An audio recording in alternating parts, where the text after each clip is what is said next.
نن سبا دا مثلا ډیره یو ضروری ده چې د روزې په حالت کې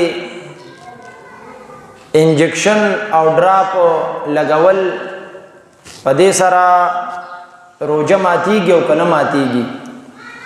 نو دې مسله باندې مونږ ته اولن ټولو ته ځان په یول پکار دی چې کم کس بیمار وي او سخت بیمار وي نو دته پکار دی چې روزه نه نیسي، روزه ماته کی.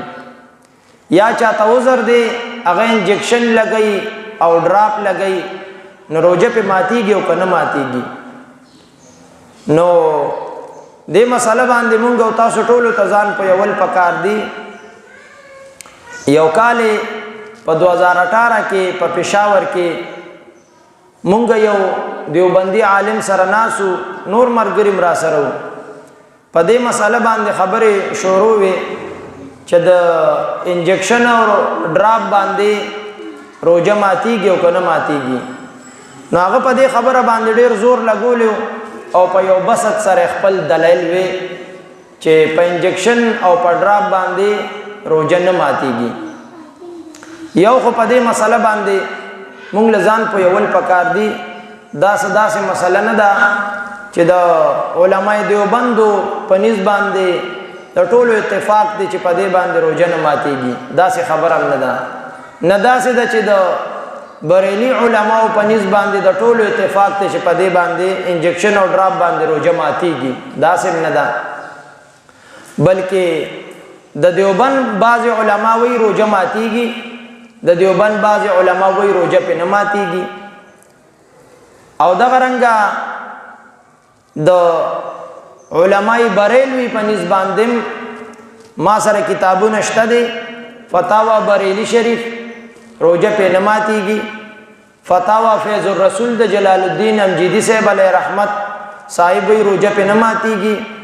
فتاوا فقیه ملت روزه په نه ماتیږي. دا غرنګا علما د اهل سنت او داسم شته چې وای په انجکشن او ډراپ باندې روزه ماتیږي، لکه شیخ المشایخ پیر محمد چشتی چترالی نور الله مرکزه. دا سه نور اهل سنت شته چې وای په انجکشن او ډراپ باندې روزه ماتیږي. یعنی هر جماعت کې دا سه بعض علما شته چې وای روزه په ماتیږي او بعض وای چې روزه په نه ماتیږي.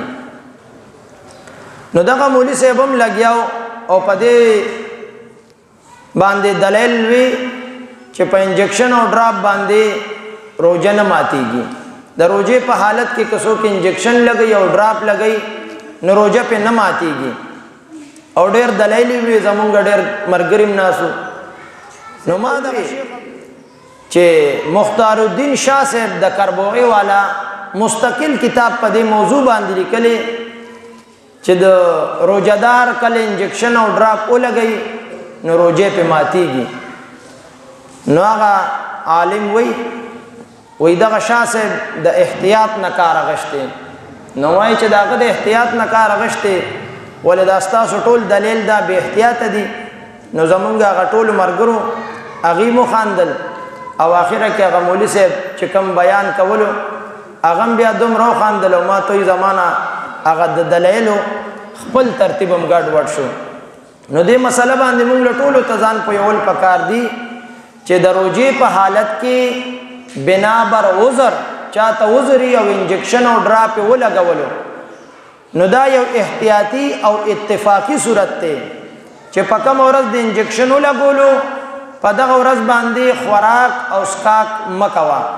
چې کله د رمضان المبارک میاشت تیر شو احتیاطی طور باندې د دغه ورځې چې د روزې په حالت کې تا انجکشن یا ډراپ لګولې نو په بل ورځ بیا د دې ورځې قضا راوړه. او دا د ټولو علماو په دې باندې اتفاق دی. رب ذوالجلال دې مونږ او تاسو له د دین متین په هر مسله باندې پوهه او بیا د عمل توفیق را نصیب کړي.